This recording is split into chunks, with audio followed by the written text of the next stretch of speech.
يا لطيفا لم تزل ألطف بنا فيما نزل إنك لطيف لم تزل باللطف قد عودتنا يا رب آمن خوفنا. Bismillahirrahmanirrahim.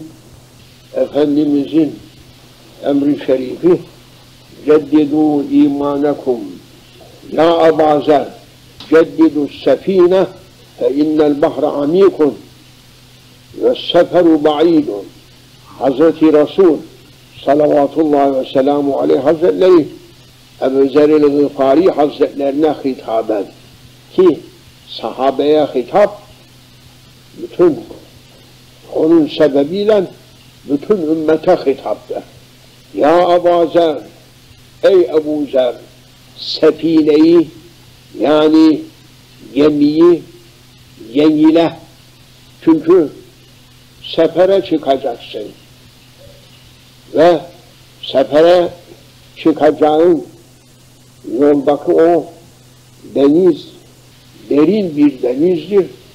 Hem dibine doğru derin hem içeriye doğru derinliğine giden deniz seferde uzun bir seferdir. Binaenaleyh açık bir denizde, yani bu körfezin içerisinde dolaşmak başka, açık denize çıkmak başka. Bunda dolaştığı kayıkla, gemiyle boğazı çıkıp da Karadeniz'de sefer yapamazsın. Haber veriyor Peygamber aleyhissalatü vesselam. Çıkan sefer, uzun bir sefer, uzun bir yolculuk, denizde ona göre dehşetli bir denizdir. Öyleyse sefere çıkmadan gemiyize dikkat et, gemiyi de gör yenile. Evet, sefinetün necat imanımızdır. Onun için imanı yenilemeyi Cenab-ı Peygamber sallallahu aleyhi ve sellem Efendimiz vasiyet ediyor. O emir üzerine biz de o kelime-i şehadeti getirdiğimizde, her kelime-i şehadet getirişimizde sefineyi yenileyiyoruz demek. Taze iman, iman tazele. Eskir mi? Eskiyor demek. Eskiyor ki yenilemeye ihtiyaç duyuluyor. Bahusus bizim zamanımızda ki aleyhissalatu vesselam Efendimiz ümmetlerinin öyle bir zamana uğrayacağını haber verdiler ki o zamanda mümin sabahlar, kafir akşamlar. Mümin akşamlar, kafir sabahlar. Öyle bir tehlikeli zamana iman için, İslam için, Müslümanlar için tehlikeli bir zaman da gelecektir ki imanları öyle zedelenecek, mümin kalkıp akşama kadar ya sözüyle, ya hareketiyle, ya fikriyle imandan çıkacaktır. Akşama kadar. Ya akşam imanlı yatır, sabaha aklı fikri değişip gece hayatında karmakarış olup sabaha kafir çıkacak. Öyle tehlikeli bir zamandayız biz şimdi. Çünkü başımızda şeriat yoktur. Herkes kendi aklında gidiyor. Dünyada biz gümrüklerimizde gelen yolcuların getirdiği eşyaları yoklayıyoruz. Dünya metaı için gümrük koyuyoruz. İçeriye zararlı bir şey girmesin diye. Lakin fikirleri dolayısıyla biz fikirlere gümrük veya sansör koyamadık. Açık bıraktık. İster şarttan gelsin, ister garptan gelsin, ne kadar pis bu ahir zamanın kafirlerinin, mülhitlerinin kötü fikirleri varsa, bozuk yolları varsa manisiz içeriye girebildiler. Yasak yok. İsteyen ne isterse düşünebilir. Garbın kötü fikirleriyle istediği gibi yayabilir, yazabilir, söyleyebilir, icra edebilir. Şarttan gelen kötü fikirleriyle istediği gibi tervic edebilir, söyleyebilir, yazabilir. Ne sansörü var, ne gümrük yemesi var. Böyle bir zamandayız biz şimdi. Gazeteler istediğini yazar. Mekteplerde okuturlar. Küfrün her çeşidi derseye okutulur. Gazeteleriniz yazar. Dergi dersiniz, mecmualarınız yazar. Roman derler, kitapları yazar. Sinemalarında oynar. Televizyonlarında oynar, videolarında oynar, bilmem nelerinde, bilmem ne. Her yerde küfür dellallığı var. Her kötü fikrin, her pisliğin, her şeyin daniskası serbesttir. Yasak yok. Yasak olan bir şey var. Ona yanaşma. Yasak, hakkı yasaklıyor. Batılın her çeşidi istediği gibi hürdür. Öyle bir zamanda olduğumuz için şimdi sabah kalktığında sabahtan akşama kadar epey bir mesafe var. Aklı fikri değişiyor. Şeytan kendi kendini kullanıyor. İstediği gibi. Hak yoluna davetçi kalmamış. Batılın dellalı çok hesaba gelmez. Her nereye bakarsan batıldır. Çok tehlikeli zamanda olduğumuz bilhassa bu zamanda Ceddidü Sefine emri peygamberidir, aleyhissalatü vesselam emridir, imanınızı tazeleyiniz. Belki bugün ecel gelir, bir hatun kişi geldi, ağladı. Neye ağladı dedim, bir oğlu vefat etmiş. Kaç yaşında? 30 yaşında. Ne hastalığı vardı dedim, hastalığı yoktu dedi. Kalp buldu ve öldü dedi. Kalpsiz adam mı var? 30 yaşında çapı gibi delikanlı manası. Kuvveti üzerine. Demek ki emniyet yok. Ben gencim. Ben kuvvetliyim. Ben zenginim. Ben hükümet başıyım.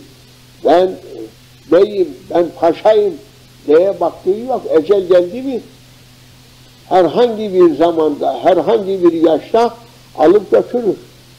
Mümin olan kimse onun için ihtiyatlı bulunacak, imanını gözetecek. Bizim buradan götüreceğimiz imanımızdır. Çünkü kapıda bizden iman soracaklar. Kapıdan çıkarken sen pasaportun nerededir derler sana. Geçit vermek için pasaport isterler. Şimdi ahirette de o kapıdan çıkarken soracaklar nasıl geldi? Nerede imanın? İmanın nerededir? İmanın varsa o iman kapısından girdirilecek. İman kapısı cennete götürecek. Karşılanı o. İmanla geldiği için karşılanır. İmansız geldiği vakit nerede imanın? İman öyle bir şeyden haberimiz yok. Sen demek kaçaksın. Gel bakalım buraya. Bunu tevkif edeyim. Bugün olmasa yarın, bu hafta gelmese gelen hafta, bu ay gelmese gelen ay, bu yıl gelmese gelen yıl Allah gecinden versin diyoruz ama bir gün gelecek.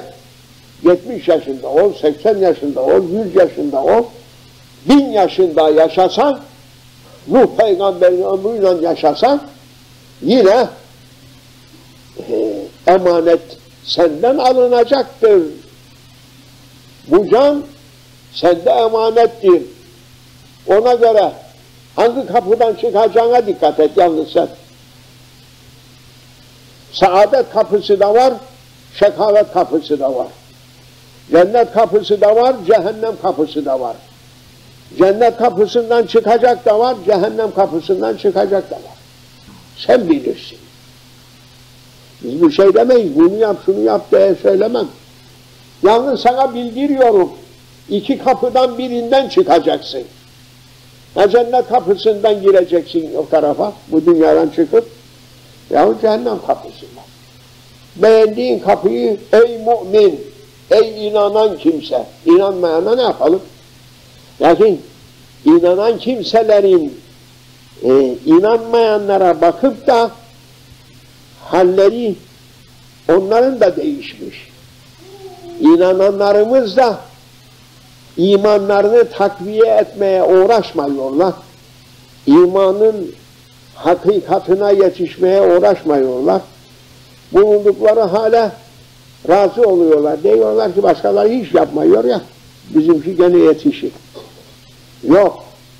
Geçen gün bir mecliste bir kimse bir söz söyledi de hoşuma geldi.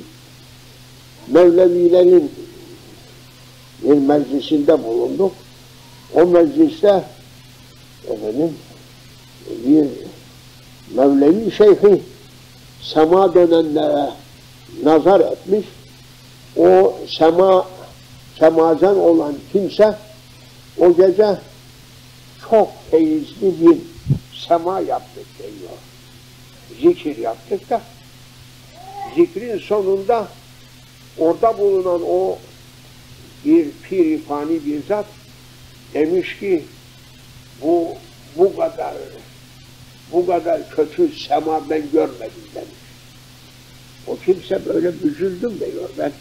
Beni işaret edip de böyle gösterdi diyor. O vakit ben çok üzüldüm ve üzüldüm, utandım diyor. Demişler ki, Şeyh Efendi bu pek güzel sema etti. Ne için böyle söylediniz? Daha iyisini yapsın diye söylüyor. Hakikaten müminden istenen daha iyisini yap. Mühim olan o. 2 günü müsavi olan ziyandadır dedi Peygamber aleyhissalatü vesselam. Demek ki bugünkü halimiz dünden daha iyi olmak lazım.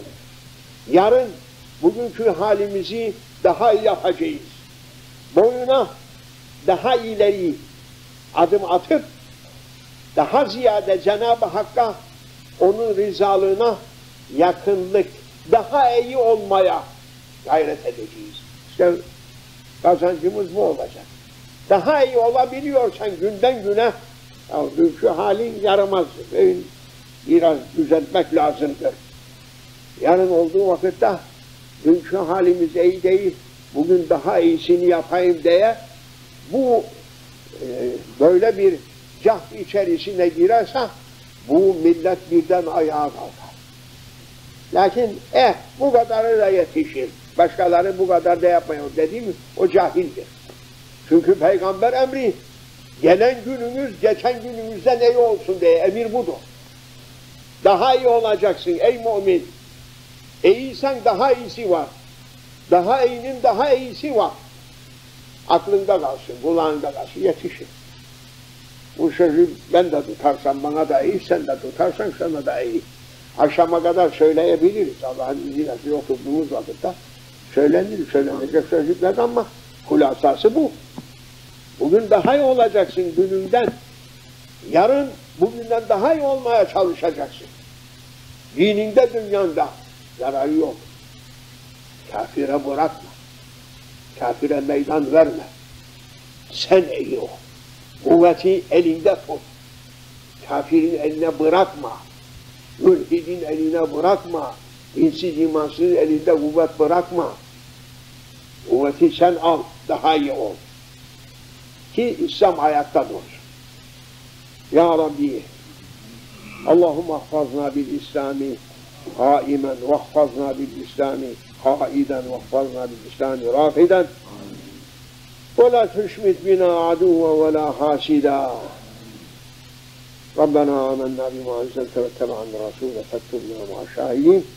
ربنا تقبل منا واعف عنا واغفر لنا وارحمنا وتب علينا واهدنا واسقنا واصلح شأننا وشأن المسلمين وانصرنا على القوم المفسدين وانصر سلطاننا سلطان المسلمين بحرمة من أنزلت عليه سورة الفاتحة.